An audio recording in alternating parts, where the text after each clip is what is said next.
You can negotiate and broker a good salary for yourself, create your own version of being rich and wealthy, and then grow to your financial goals. So that's what we're trying to implement now. Forbes disputes Kanye West's $6.6 billion net worth. Right. Like, so let's talk about the lessons. Kanye deal, right? For the people that don't know, right? So he had this reported number that he's worth based on, I think a majority was Adidas, the 350s, what he did with the Yeezys and all that, right? And then that was like, all right, this made him a billionaire. Yeah. And then he's like, no, and it's Kanye way, nah, but y'all not counting y'all not counting what I did with the, you know what I'm saying? Yeah, so check this out. Forbes disputes Kanye West's $6.6 billion net worth, claims he's less worth than 1/3 of that. Good problems to have, though. Yeah, for sure. Good problems to have. Please debate if I'm worth $5 billion or $3 billion. Nah, you ain't worth 6.6. You only worth 1/3 of that. It's Right. all right, bro. Yeah, all right. Despite a recent report claiming Kanye West is now worth $6.6 billion, Forbes is disputing those numbers. In an article published by the publication on Thursday, March 18th,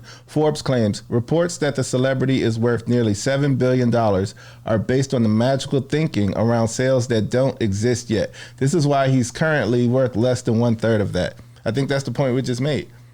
It's like the deal is there, but you actually have to honor it. And I'm assuming there's a number in there he has to hit to get his payout. So let's double click on that before we finish the Kanye thing. What's top of mind for me is that when these young players sign contracts, they're like, oh, Vince Young signs X amount of contract, like a $30 billion contract. You can't really include all the clauses, but because the clause is like, hey, if you don't get injured and this happens and this happens. And so it's almost like all those numbers would also be fake news because you can't include things that include like a liability or like a risk clause for you not to get access to that actual money. Right. Like, oh, so like max sign for 50, it also should be like Kevin Durant signs a $100 million contract. Mm-hmm.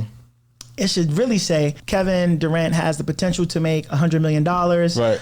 A potential $100 million contract with $25 million guaranteed. That's how it should read because that's more realistic. They do. So, well, they try to, or at least the people who are astute enough pay attention to.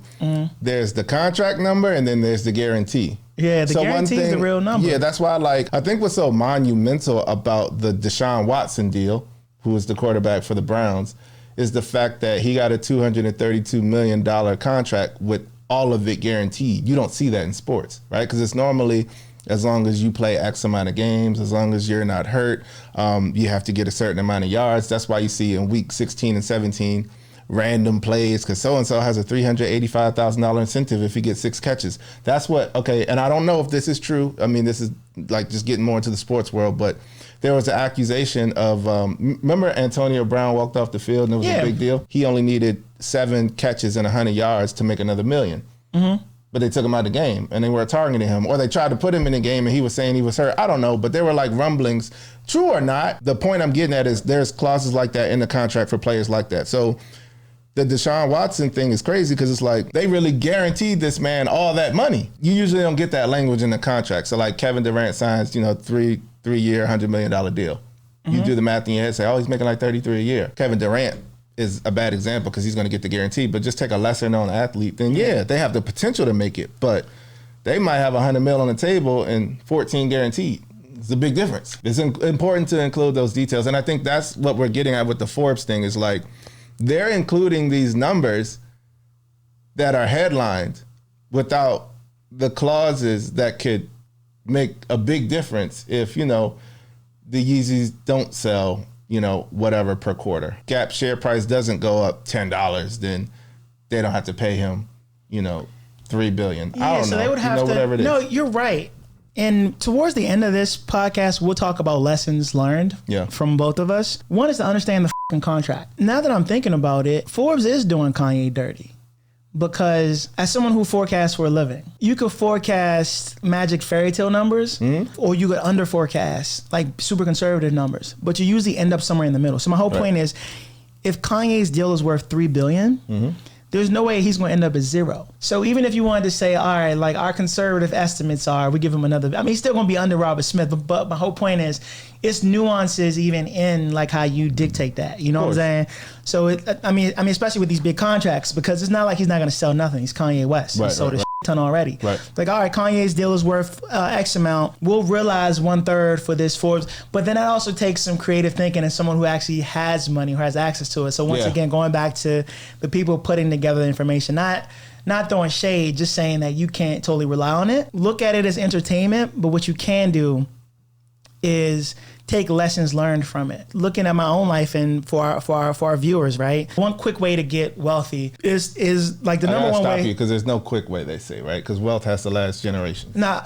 I said rich. So let's use rich. Yeah. So one, quote unquote, and I say quote unquote because everybody says, I got rich overnight. The whole statement. I just don't want them to sound bite you. Like, don't do that. My man know what he's talking about. All right, go ahead. So and I say quick as tongue in cheek, actually. Right. Is to have one, like, be really good at a skill set, to have conviction in something. And that's what Robert Greene talks about in the book Mastery. A couple other people talk about, like, I can't even, think of like everybody that talks about that. But I was listening to something. I was listening to like an investment podcast and can't remember the guy's name, but he works for David Rubenstein, who's one of the wealthiest investors ever. Right. And he was interviewing one of the guys on his team who started his company in 25, and now he did like the biggest deal with like Hilton.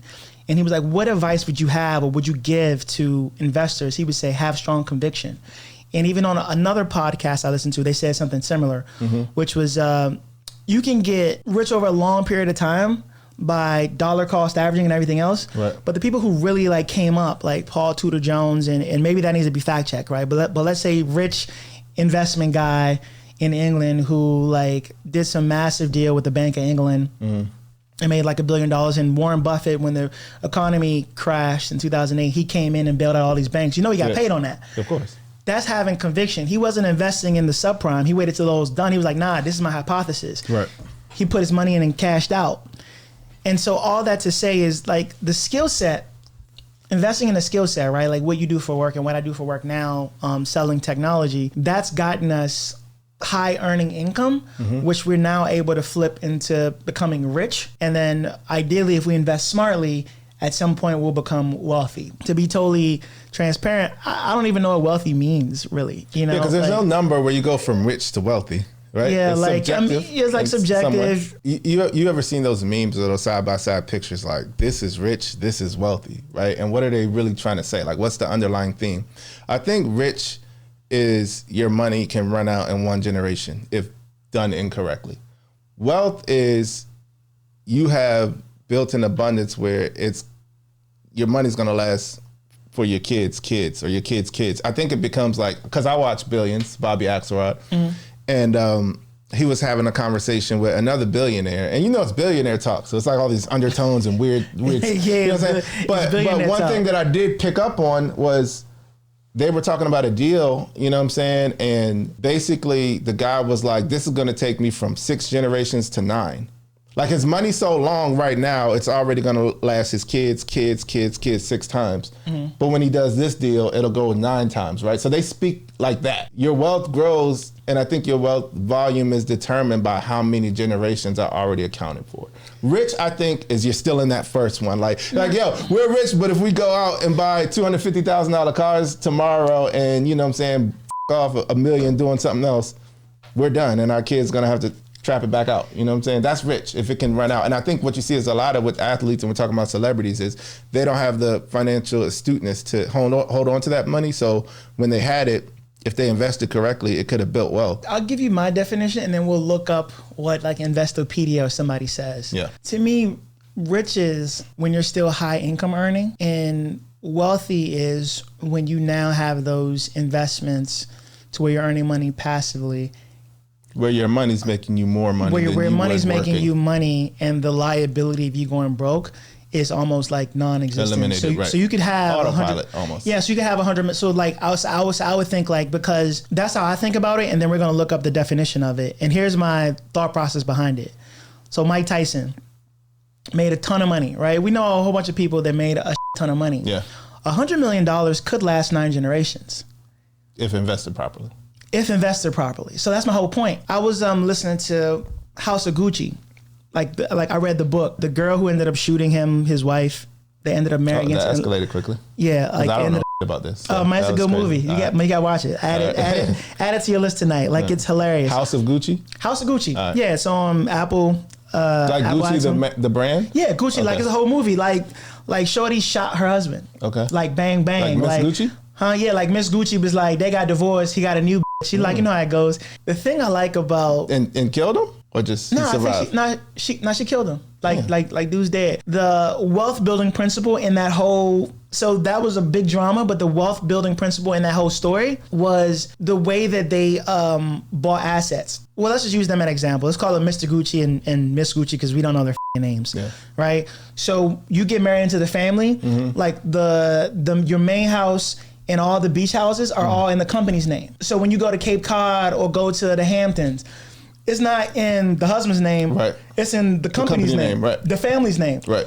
So you're just borrowing the asset. Right. That was so smart to me. That's how you keep money. Yeah, of course. Right. So you know what I'm saying? So like you can get divorced because so Dan Kennedy told this joke about Burt Reynolds randomly, where he was on a talk show and he was like, it was like two talk show guests. They were both whatever. And it was like, oh, talk show guest A, damn, you really rich like Burt Reynolds. Like, what happened to you? He was like, yo, 6 divorces. Yeah, that'll do it. You talk about building, so tying all this back into building wealth. All of that matters. So even if you have the money, now it's time to structure it. Now it's time to lock it up. Now it's time to put it in assets to where not even your kids can f it up. Right. Because the Vanderbilts also lost most of their that's like Anderson Cooper's family. Okay. And I don't think they're all broke, but there was a massive fortune that was blown. And so I think for some of these families that end up staying wealthy, it's not just the amount of money, it's how it's almost like you got to structure it against human psychology. And I think